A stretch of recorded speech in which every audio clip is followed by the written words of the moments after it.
2023年12月27號，一宗涉及燒炭自殺嘅新聞震驚成個南韓，甚至係全球嘅演藝界。曾經以電影《寄生上流》同埋韓劇《我的大叔》展現精湛演技嘅南韓影帝李善均，喺自己嘅座駕裏面燒炭輕生，結束咗短短48年嘅人生。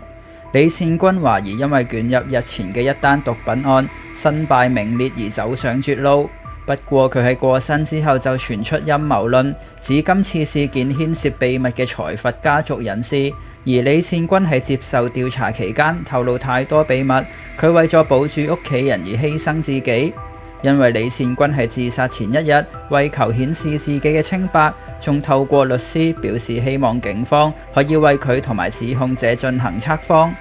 咁點解李善均喺第二日仍然選擇了結自己嘅生命呢？唔通呢單案件真係另有內情？大家好，歡迎嚟到日更解碼。南韓警方喺當地時間2023年12月27號嘅朝早10點12分接到一個報案電話，對方指出，我老公寫完一張好似係遺書嘅字條之後就離開咗屋企，琴日仲有同佢聯絡，而家連架車都唔見咗。呢個電話懷疑係由李善均嘅妻子田惠鎮打出。警方接到呢個電話之後，隨即展開搜索。佢哋喺首爾嘅中路區臥龍公園發現一架車，而車上面有一名男子，當時已經冇咗呼吸心跳。警方之後證實車上嘅男子就係李善均。李善均身邊嘅親友就表示，喺事發前一晚，李善均已經失聯。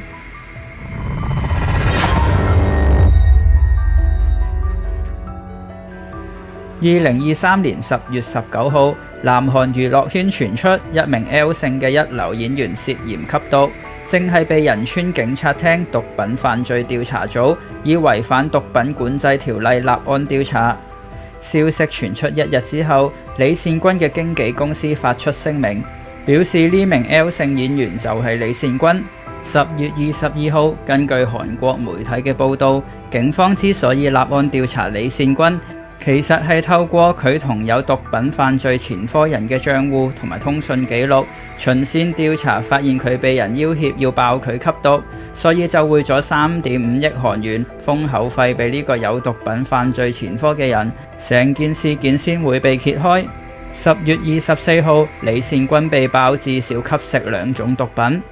10月26號，李善均再被韓國媒體揭露猛料。李善均唔單止吸毒，仲搭上咗提供毒品俾佢嘅29歲女室長。佢經常喺李善均嘅酒裏面落冰毒，兩個人亦都發生咗幾十次嘅性關係。女室長之後就以此為理由，勒索李善均3.5億韓元嘅封口費。同一日，呢單案將另一個韓國嘅天王級人物 G Dragon捲入，佢高調咁主動配合警方調查。警方委託國立科學搜查研究院鑑定佢嘅毛髮同埋指甲之後，顯示結果都係為陰性，確定佢冇掂毒品，而且未能夠掌握足以證實佢違反毒品相關罪行嘅證據，所以以案件冇嫌疑結案，亦都唔會移交檢方調查。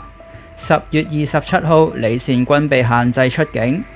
10月28號，李善均首度現身警察局，逗留咗1個鐘之後離開。佢喺鏡頭面前深表歉意，表示都係要向最重要嘅人、相信佢嘅人同埋屋企人講聲對唔住，並透露交出咗手機。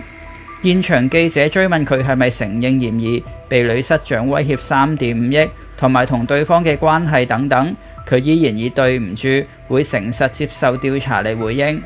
而李善均嘅簡易試劑試毒結果喺隔日出爐，證實為陰性。不過呢個初步檢查只可以針對5至到10日之內有吸毒嘅人，冇辦法驗出長期吸毒者。11月3號，仁川警察廳公開李善均驗毒嘅初步結果，經過精密檢驗之後，顯示李善均送檢嘅100條頭髮都未驗出毒品嘅反應。而頭髮嘅成長速度係每個月1公分，採樣頭髮長度就約為8到10公分，而且鑑定結果都呈現陰性，意味住佢過去8到10個月都冇吸食毒品。11月5號，李善均聲稱被夜店公關欺騙，喺唔知情嘅情況之下吸毒。佢辯稱金姓嘅女士欺騙佢，俾毒品佢食。佢表示自己唔知道呢啲係毒品。不過金女依然咬定李善均去佢首爾嘅住所吸食大麻、氯胺酮、冰毒等等嘅毒品，次數至少有5次。11月23號，警方採集佢嘅毛髮進行2次檢測，第二日結果出爐，都係顯示為陰性。12月23號，李善均第3度現身警察局配合調查，接受咗長達19個鐘嘅調查。12月26號，李善均透過律師要求警方對佢同埋金女進行測謊。最後喺12月27號，李善均被發現喺車裏面輕生，案件最終以冇公訴權為理由終結。不過涉及李善均嘅勒索案，而家仲係調查當中。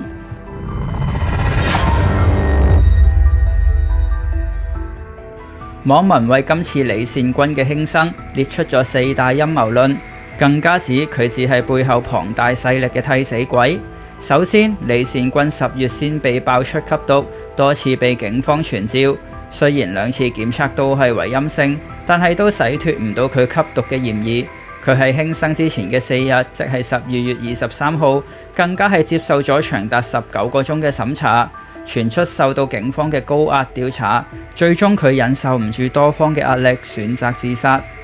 第二，佢哋認為李善均唔單止吸毒，更加傳出警方喺調查嘅過程當中，掌握咗其他對佢不利嘅黑材料，而喺黑材料仲未曝光之前，佢就忍受唔住壓力而走上絕路。第三，李善均嘅案件背後可能牽扯住更大嘅毒品系統網絡，牽涉更多嘅名人、財閥子女等等。佢身為知情者，為咗保護家人嘅人身安全，先至選擇犧牲自己。第四，喺李善均10月被爆出吸毒嘅時候，韓國民主黨副發言人李京就曾經發文指出，南韓總統尹錫悅夫人金建希身邊秘書個女捲入咗校園暴力事件，並且透露佢個女目前就讀緊小學3年級，用直笛毆打2年級嘅學生，但係校方就冇要求加害者轉校，僅僅係下令換班繼續就讀，而且受害者嘅家屬並冇得到道歉，質疑因為加害者係權貴，學校先至冷處理。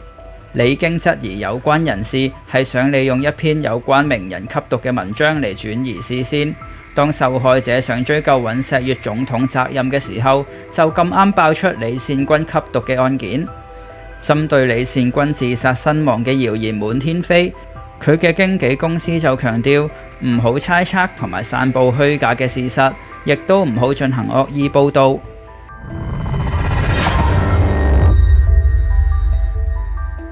2024年1月2號，經常喺 YouTube 頻道講述娛樂圈內情嘅前娛樂記者李振浩爆料，呢單案除咗金女自導自演之外，仲有同伙嘅單親媽媽朴女，同埋又爆出另一位黑客嫌犯。